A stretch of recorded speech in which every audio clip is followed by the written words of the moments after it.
Quando a gente assinou o contrato de financiamento desse imóvel que eu moro hoje, a gente mora hoje, né? Eu, meu marido e meu filho, era em 2012. E uma coisa que eu ouvi muito das pessoas era que era besteira financiar, porque eu ia pagar o dobro do imóvel. Tipo, depois de acabar as prestações, eu ia ter pagado 2 imóveis e ele não ia valer esse tanto que eu desembolsei. E na época eu não ouvi esse conselho, eu financiei. Uns anos depois, começou os vídeos de finanças aqui no YouTube, e uma das coisas que as pessoas mais falavam, os educadores financeiros, era para você nunca financiar imóvel. Era aquela história, more de aluguel, invista seu dinheiro e compre à vista, que é muito mais vantagem.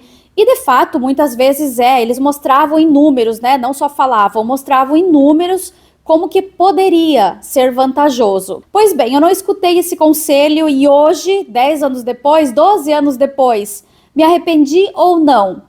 Gente, claro que não. Para mim, foi maravilhoso ter financiado. Eu não paguei o valor de 2 imóveis, não. E ele também não vale menos que o dobro. Na verdade, ele vale mais do que 3 vezes o valor daquela época. Imagina, mais do que 3 vezes. E eu sei que nem todo mundo tá na mesma situação. Tem um caso e outro ali que realmente não vale a pena financiar. Tudo tem que analisar friamente, né? Calcular ali, analisar os números. Mas eu acho assim um conselho bem absurdo, eu acho uma besteira quando falam para a pessoa não financie. Olha só, segue meu raciocínio. Normalmente o preço da prestação do imóvel é mais alto do que o valor do aluguel. Então o que eles falam para a gente fazer? Paga o aluguel, digamos que a minha prestação é 1.500, aí eu pago o aluguel de 1.000 e guardo os 500. Vou guardando 500 todo mês para lá na frente comprar à vista, né? E não precisar financiar. Só que para muitos casos essa conta não fecha, porque o aluguel tende a subir muito e subir acima da inflação. Pelo menos aqui na minha região tá assim um absurdo. Eles estão totalmente fora de noção com os preços. E eu sei que minha região não é parâmetro, que no país é diferente, mas assim, tem muitos lugares em que o aluguel sobe mais.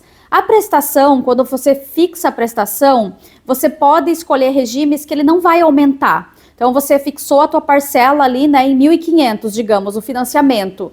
E, normalmente, ela está atrelada a TR, então, ela pode aumentar, sim, mas não é comum de aumentar. Então, normalmente, você vai ter uma prestação ali estável e até, em muitos casos, decrescente. Decresce muito pouco, é verdade, mas assim, você vai fixar ali em 1.500, depois de uns anos vai para 1.400, 1.400 e pouco, e tudo bem. Agora, o aluguel é muito comum a gente ver depois de uma década que ele dobrou. Para vocês terem ideia, quando a gente mudou para esse imóvel, a gente financiou em 2012 e começamos a morar aqui em 2014, finalzinho de 2014, porque ele estava na planta, né? A gente comprou na planta. Na época, o preço dos aluguéis aqui, né, tava na faixa ali de 1.000, 1.200, 1.200, essa faixa de aluguel, o que eu já considero alto, né, 10 anos atrás, lá em 2014. Hoje em dia, mais que dobrou. Pensa, mais que dobrou. Uma coisa assim, ó, que eles falam assim, ah, você vai pagar por 30 anos uma coisa, só depois de 30 anos que vai ser seu.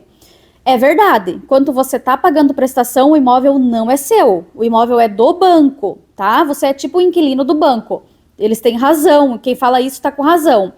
Só que depois de 30 anos, o imóvel vai ser seu.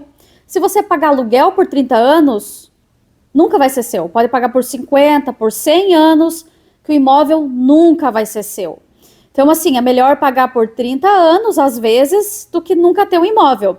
E outra, você só paga o valor de 2 imóveis, você só paga tanto assim, a mais 2 ou 3, dependendo da taxa de juros, só paga se você não se organizar para quitar antes.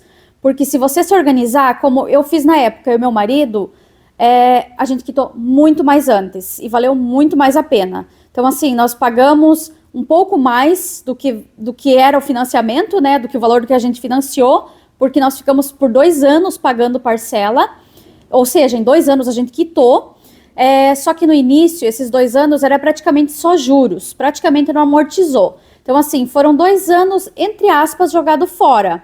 Só que, entre aspas, porque se eu estivesse morando aqui, eu pagaria o aluguel, que era esse mesmo tanto que a parcela, e teria jogado fora igual. Literalmente, jogado fora, né? Não entre aspas.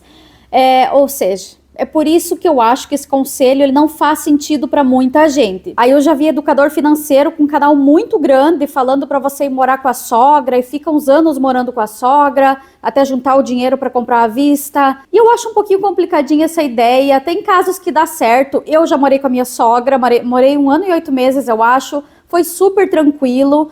Mas tem casos que não dá muito certo. E outra, você quer ter tua intimidade ali, a tua vida com o teu marido, e daí morar na casa de outra pessoa eu acho bem complicado em muitos casos. Como eu disse, eu tive uma boa experiência, só que eu acho que a maioria das pessoas não tem boa experiência morando de favor. Na verdade, acho que é bem o oposto. A maioria tem péssima experiência de ficar morando com sogro, com sogra, com parente. Esse segundo conselho, ele é meio unânime entre os educadores financeiros e eu não concordo. E eu posso estar errada nisso, mas eu não concordo. E o conselho é assim, para você dar mesada para o seu filho ou semanada, para ele aprender a lidar com o dinheiro. Então, você vai determinar ali um valor, vai ganhar R$ 20 por mês, R$ 30. Ou assim, ó, tem muita gente que fala para você dar um dinheiro para o seu filho lavar a louça. Por exemplo, cada vez que lavar a louça, ele vai ganhar R$ 1. Cada vez que varrer a casa, ele vai ganhar R$ 2. Sabe? Fazer os serviços da casa e ganhar dinheiro. E, gente, eu não consigo concordar com essa ideia, porque, assim, eu acho que, assim, ninguém dá dinheiro para ninguém. Então, eu não quero que meu filho cresça com essa ideia de que ele vai ganhar dinheiro toda semana, sem fazer nada, sabe? Ganhar. Ou até mesmo assim, vai ganhar para lavar a louça. Poxa, eu não ganho dinheiro para lavar a louça. Meu marido não ganha dinheiro para lavar a louça. A gente faz isso porque a gente mora na casa e tem que fazer. Então, para que eu vou pagar o meu filho para fazer se ninguém paga para mim? Isso para mim não tem lógica. E eu entendo o benefício de ensinar eles a lidarem com o dinheiro e tal, mas eu acho que não é dessa forma. Pelo menos não é assim que eu prego aqui em casa. Não é dessa forma que eu quero ensinar. Então, como que é assim aqui em casa? Meu filho até ganha dinheiro, mas não é da gente. Ele ganha dos avós dinheiro, principalmente do meu pai. Ele dá presente em dinheiro, então de vez em quando, assim, Natal, daí ele ganha um dinheirinho. E tudo bem, daí é meu pai que escolheu dar esse presente em dinheiro. Então eu faço assim, eu pergunto para ele, você quer comprar alguma coisa? Sabe, por exemplo, R$ 500. Você quer comprar alguma coisa? Você pode ir na loja de brinquedo e pode escolher um brinquedo de até R$ 500. Ou uma roupa, enfim. Ou você pode guardar, investir. Mas e Rosana, vocês não dão um dinheirinho para ensinar ele, né, a poupar, a trabalhar ali com dinheiro? Não, a gente não dá. O que a gente faz às vezes é estimular ele a ganhar dinheiro. Então ele já vendeu o brinquedo que estava parado, ele já fez kitzinhos para vender com coisa acho que era de festa junina até. E assim, gente, é válido economizar para pagar a faculdade, né, porque a gente quer pagar estudo para os filhos, isso eu acho bem válido. Mas tenha em mente que você pode lá no futuro pegar um financiamento estudantil para o seu filho. É possível. Agora, não vai ser possível você financiar a sua aposentadoria. Então, primeiro, pense em você. Tanta gente guardando na poupança para o filho, para ele não passar perrengue, como eu passei, né, quando ele for adulto, enfim.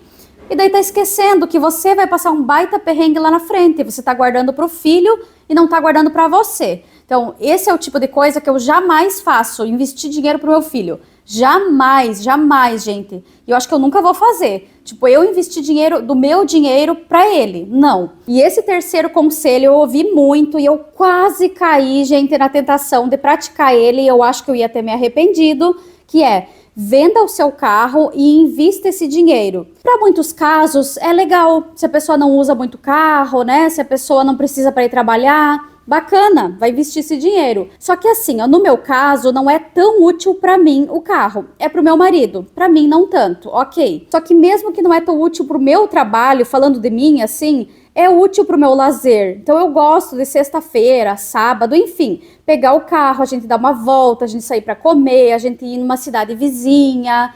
Então ele traz um conforto que eu não tenho, não teria se eu não tivesse o carro. O quarto conselho é de pessoas que provavelmente nunca passaram perrengue na vida e elas falam assim que investir é para todo mundo. E não é. Gente, não é. Tem gente que ganha aí R$ 1.500. Como é que você vai pagar aluguel, você vai comprar comida, você vai se vestir, você, enfim, vai pagar uma internet, luz, água com 1.500? Então, assim, não venha me falar que é para todo mundo, porque não é. Investir é para muita gente, muitos de vocês que estão assistindo talvez não investem e poderiam, por falta de organização. Mas nem todo mundo consegue investir. Em caso assim, você tem que ralar mesmo para ganhar mais. E não tem que pensar nos 10 reais que eu poderia estar investindo, 50 reais. Não é para todo mundo, isso é fato, não é. Ainda mais no Brasil, nos últimos anos, né? Tipo, que o negócio vem ficando mais complicado para a gente classe média se manter, né? Comprar comida, que não tá fácil, tudo encarecendo demais. Então, assim, investir não é para todo mundo. Outra também bem clássica que eu ouvi aqui na internet é: larga o emprego e empreenda. Se organize antes, mas larga seu emprego e empreenda. E assim, nem todo mundo que é bom empregado, bom funcionário, vai ser um bom empreendedor. Eu já vi gente que era ótimo funcionário, sabe, subia sempre de nível ali e chegou ao nível de gerência, era um ótimo mesmo funcionário e quebrou rapidinho como empreendedor. Então não significa que se você é um bom funcionário, você tem vontade de fazer as coisas acontecerem e na empresa você realmente faz, mostra trabalho, né, trabalha bem, que você vai conseguir manter uma empresa dando lucro. E outra, é muito caro empreender, né? Ainda mais se você vai montar uma loja física. Então, pagar aluguel, pagar luz, pagar as contas, né? Pagar contador, botar funcionário, comprar mercadoria, tudo isso sai mais caro do que a gente imagina. A gente, assim, eu digo que não tem experiência com uma loja física, por exemplo, a gente imagina uma situação, a gente leva em conta alguns gastos. E quando a gente vai ver na prática, normalmente esses gastos são muito mais altos. Então a gente tem que fazer muito as coisas assim, muito com o pé no chão, porque é muito alta a chance de dar errado, gente, infelizmente. Eu não quero jogar água fria, balde de água fria em ninguém com esse conselho, tá? Eu não quero dizer assim, desista de uma vez de empreender, não é isso. Só que a gente tem que ser pé no chão, que muita empresa quebra. Não sei precisar os números, se encontrar alguma matéria eu vou deixar aqui embaixo para vocês. Agora de cabeça eu não lembro, mas o percentual é relativamente alto. Então a gente tem que ter isso em mente antes de abrir um negócio, porque não é fácil empreender. Não é fácil em lugar nenhum e no Brasil menos ainda. Então cuida bem antes de largar seu emprego, se organiza bem, guarda dinheiro por um bom tempo. E é isso, faça as coisas assim com mais cautela. E você, tem algum conselho que você viu aqui na internet que achou assim um tanto absurdo? E tem algum conselho que você seguiu, que foi na onda, que todo mundo falava, e você seguiu esse conselho? Se sim, você se arrependeu ou não? Me conta aqui embaixo, tá bom? Vamos conversar sobre isso. Muito, muito obrigada por assistir. Se inscreva nesse canal se você ainda não é inscrito. Dê um joinha no vídeo também, que isso me ajuda demais. Um beijo e tchau!